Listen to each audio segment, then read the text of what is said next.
can't stand it when animals are treated unjustly, and I realize that the YouTube platform is a plethora for that kind of stuff.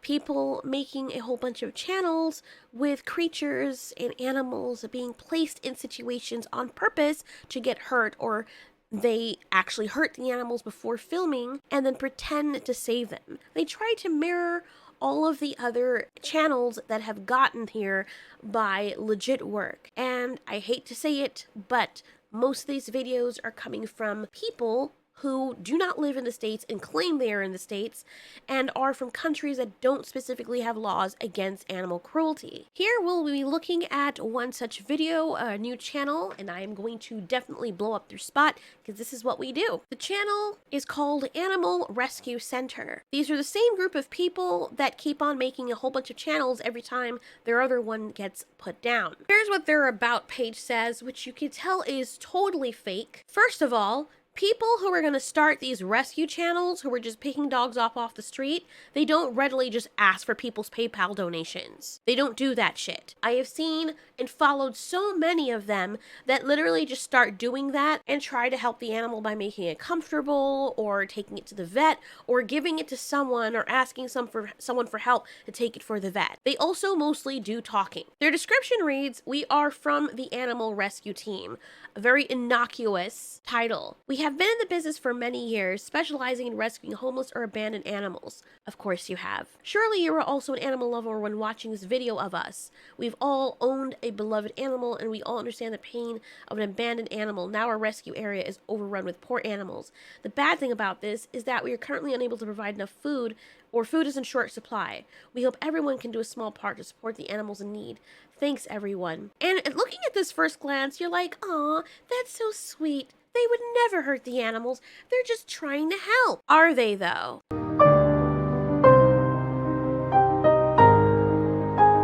They've barely started this company, yet people know to call them to help them find these animals in the remote places ever, where people don't usually traffic. And it makes you wonder, how in the hell were they able to find those animals? Especially when you look at the state of the animals and realize that the animals are not making noise. There's a lot of cars going by, there's people going by in large vehicles. It just doesn't make sense. And the more I watch their videos, the more I realize it's a crock of shit. Not only that, but a lot of the cases with the animals where they find them wrapped up in duct tape and barely able to breathe, they're wrapped up in exactly the same way. What are the chances that they'll find so many of the cases where animals are completely immobilized and wrapped up in egg sac duct tape, and the same group of people find them like that? They also always have a very small carrier. Now, I know they only have a little moped to get around on, but they're always carrying this little case. They're gonna say, oh, people call them about a puppy or a dog making noise or whatever it is. I would think you'd be prepared to carry something a bit bigger, because sometimes people don't describe things properly, and you may go all the way there with a small carrier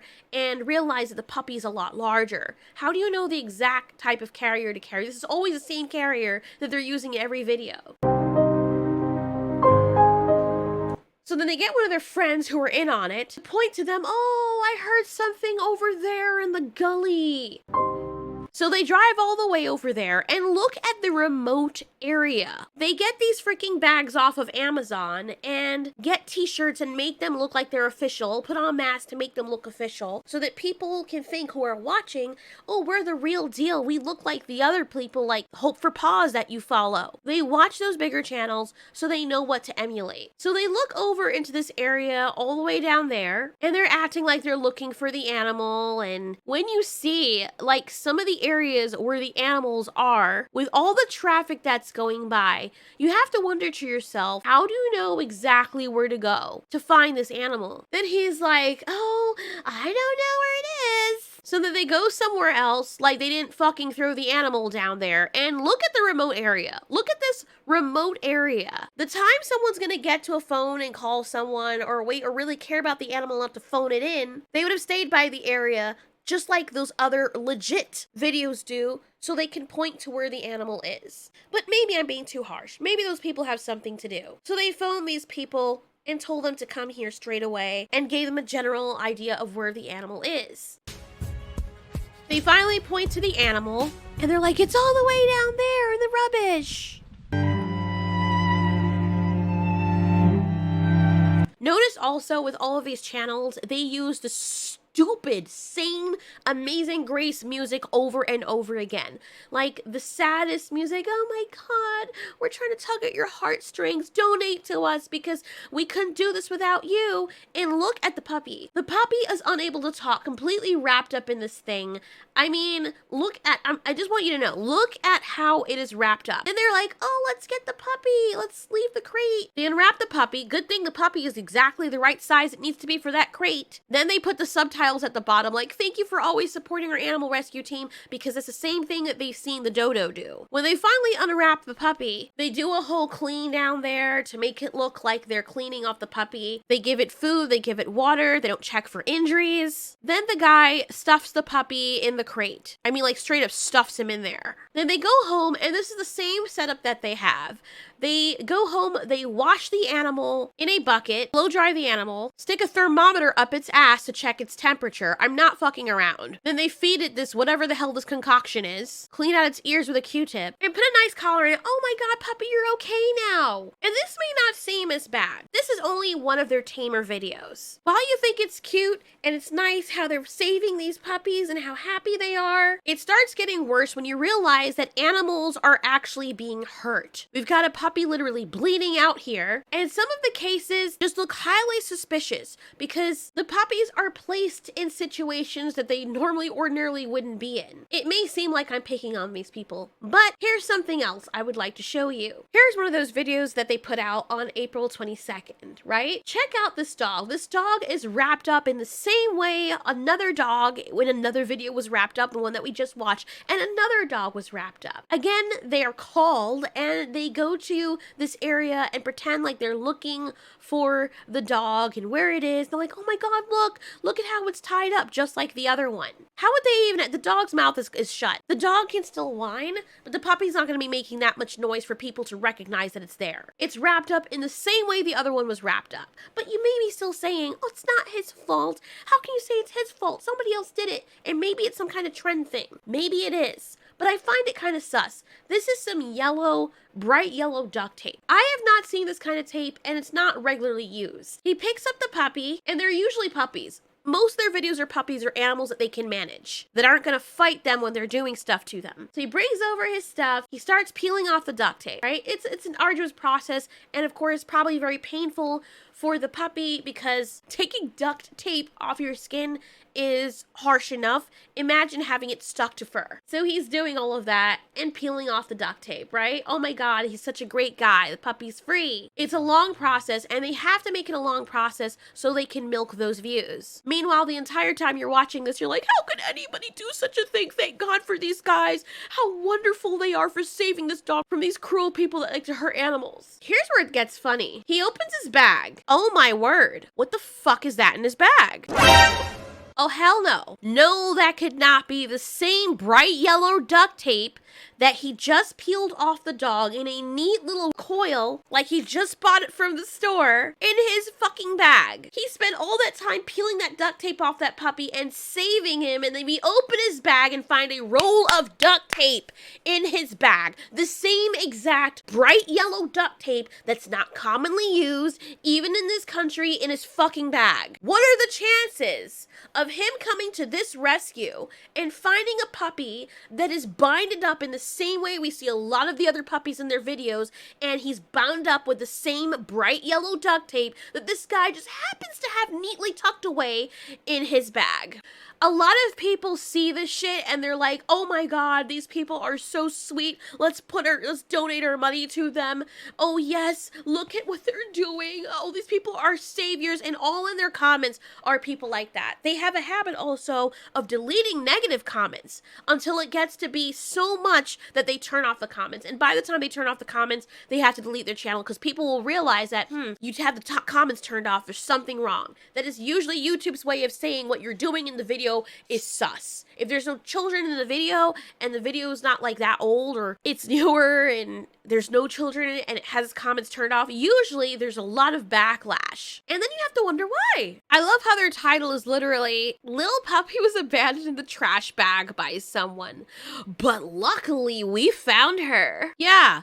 How lucky was that? How lucky that in so many of these videos, they just happened to find the puppies in the most remote locations where it wouldn't even make sense for someone to sit there and go to this remote location that you wouldn't even be able to hear the puppy at. Just sound doesn't carry that way. The puppy's mouth is tied up. The puppy looks like it hasn't eaten in days, or it's dehydrated and literally just lying there waiting to die. And these people happen to know exactly where to find it when the puppy isn't making any noise. The way they stage everything to make it look like they're doing them such a favor is just so beyond. Look at this place. Look at this place. Usually people in this country don't even care. They just don't. A lot of them, and I know it sounds mean, but a lot of them, they eat dogs. I'm not trying to be funny. There's literally videos you can find on YouTube of people boiling dogs alive and eating them. That shit is on YouTube. If you're in a culture where you eat dogs, you're not gonna value their life as much. I get that. They're food to you. However, regardless of the animal that you eat, you should still not be cruel to the animal. But then there are a lot of people who also tie up chicken feet and hang them upside down to transport them. I personally wouldn't do that to my chickens. I plan when we move to have a homestead, to have animals, and to have chickens. And yes, I would like to kill for my own food. There's something to be said. A lot of vegan people say that you have no business eating an animal if you cannot take the life of that animal to eat it. And I completely agree with that. If you are going to eat something, you have to also be willing to take a life of that animal so that you can eat. But even still, especially in my culture and my country, when we grew our animals, we treated them so well. My ancestors treated our animals with such respect. And I think the reason why they did that, to try and make the animals as happy as possible, they were free roam. My ancestors had acres and acres of rainforest that was just theirs. That was literally their land. Like, you could literally live off the land in my country. It's funny because the poorest people had like 20 acres, 50 acres, and the richer middle class people, we didn't have that shit. But my ancestors literally had all this land, and they had this saying that if the meat is happy, or if the animal is happy, the meat is good. Something like that. I may be not saying it exactly the way they said it, but basically if you mistreat an animal, or the animal is stressed, it's not considered good meat. So they gorge their cows, the cows get to do whatever they want, they get to roam, they get to do all this stuff, and usually it's a close-knit community where people will see a herd of cows that don't have any master whipping them or telling them where to go. They literally have a bell around their neck or a collar, and they'll just go and eat and do whatever they want. Hopefully wild dogs don't get them. That's the other thing you have to worry about. But usually the dogs don't target that because they usually have enough to eat and they prey on smaller animals. The cows, they don't really bother them, especially if they're in a herd. So the cows will make this route around the area and then come back home. The cows and the chickens, all the animals usually know exactly where to come back home. The only animals I noticed that my ancestors didn't let just roam freely were pigs. Because apparently, based on what one of my relatives said, he was like, yeah, I was gonna go in and pet the pigs, and he was like, no, they'll maul you, in his language. And I'm like, oh, like, they look so cute though. But apparently, yeah, if the pigs don't know you, they will kill you. Like, I didn't even realize that pigs could kill people, but they have these big tusks sticking out of them, and they will just gore you until there's nothing left. Had no idea pigs were like that until he warned me, and the fear in his face, I was really little at the time, and the fear in his face when he grabbed me and pulled me away from the pen because I was about to go in there, and he warned me, I knew he was telling the truth. So those are the only animals that they wouldn't let just free roam, but those cows were happy. And when it was time to get meat from a cow or a chicken, they did it in a way that was quick that the chicken didn't even see what was coming. The chickens are not always stressed, so when one chicken dies, the other ones are not like, oh my god, I'm next. They're just like, what the hell happened to France? And then we used to eat all of it. We never wasted anything. We ate all of it. If we had hide, we'd use that for clothes. Like, I mean, it was just the way of my culture. Funny how more westernized my culture became. A lot of people, especially the younger generation and my generation, are kind of falling away from that. And it's very sad. But we would never ever stress out our animals like that. I remember I saw, it wasn't my family, it was another family. These people were poor, and there was a little puppy, and The kid kept on throwing his shoes at it, I guess, because he thought it was funny. And his father came out when he saw him doing that to the dog. And in his language, he was like, "You would like people throwing shoes at you?" And he busted that kid's ass. I mean, that kid got a spanking, like, for abusing the animal. I don't even think the kid understood that he was hurting the puppy. Oh, but his father made him understand really clearly that you do not hurt animals. You don't do that. The kid was like screaming bloody murder. And I remember in that moment, I was a kid, but in that moment, I was like, that's what you get. So I don't have any empathy for these people who do shit like this under the guise that it's just food to them. I understand you eat them, but if you're gonna eat them, just eat them. It's partially people's fault as well. I mean, I can't even totally blame the people, because if people scam you in such a way where it's easy for it to look like something that it's not, of course the people are gonna wanna see the puppy get better, they're going to wanna help, and unfortunately, humans as a whole are gullible. I'm not gullible. A lot of other people on here are not gullible as well. We've seen enough of these things to realize when they're being set up. Like some of the stuff, they put them under heat lamps and learned how to stick an IV inside of them, and they're like, oh, look, we know what we're doing. Anybody can put in a stupid IV with freaking water inside of it. And it's funny how they started 8 months ago. They were doing food, and that was actually doing well. I don't know why they changed. I guess they thought it was more lucrative to do animals, but they went away. After 8 months, they got some stuff, and they're like, you know what? Those animal videos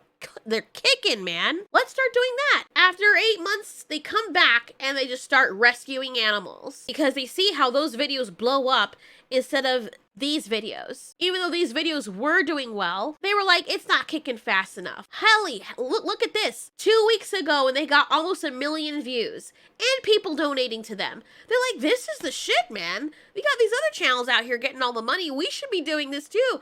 And you know what? We can't find enough of these animals to do this. So since these animals are going to get eaten anyway, let's just put them in situations so we can make it look like, I mean, it doesn't matter. They're going to get killed anyway. If we let this puppy go in traffic, it's going to get hit by a car. It's never been in traffic.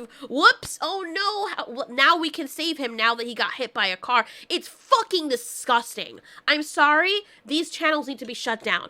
I am against deplatforming people who like to express themselves, but when you have videos of people literally putting animals in direct danger for views and entertainment, I have a huge problem with that, and that is the only time I will be an advocate for deplatforming someone. If these people were on here saying how much they like the taste of dog and how much they hate dogs and showing them humanely cooking a dog and eating it, I wouldn't deplatform them. That would be freaking disgusting to me, but I wouldn't deplatform them because you know what? That's their culture. That's them expressing themselves. However, there's a big difference between preparing to cook and eat something and literally putting it in danger and watching it die a slow, torturous death. And a lot of these animal channels, when they put these puppies in danger, they don't get better. What they do is they film the puppy when they had the puppy, when it was better before they put in that situation, and they use that for the end video to say, see, we healed the puppy. It's better now. You film that a day before you put that puppy in that situation. That puppy had blood coming out of its ribs. It's dead. It's disgusting what they're doing. And honestly, I think there should be some sort of proof legitimately of legitimate business or people having been around for a while or having a vet license or a vet tech license or something before they're able to take donations and make money off of the shit, because they're taking advantage of a lot of people. This animal rescue center and any others like it that are small and they just started and they're based in Vietnam or Taiwan and all those places that don't have animal cruelty laws or they're not stringent of them, I would say be very aware of them. Do not send your money to them. Do not donate anything. Report them, mass report them, and get them taken down. Because if these people keep on thinking that they can make money and just get away with this, they're going to have more channels, and what's going to happen is that they're going to purposely put more puppies and more animals in danger for views because they realize it's lucrative. Do not let them get away with it. They already got some money from people. Let them walk away with that. Let them realize it's more trouble. Make it more trouble for them to make these channels and to do this to animals than anything else they could try. I would say if they had a video of just them ASMRing, brushing a puppy or taking care of puppies, I would watch that. I would watch that. There's people that would watch that and would be more willing to donate to them for food and whatnot. If you had one puppy and you followed it on its adventures doing crap or just make them talk or give them captions, I would watch that. People love that stuff. They're much willing to look to the side when they see cute animals that they can relate to and they can follow along. Hell, I would have done that with my animals, but our place is simply just not big enough. So I cannot stress how important it is to report these people. Let's keep our animals safe, and let's keep these villains off of YouTube.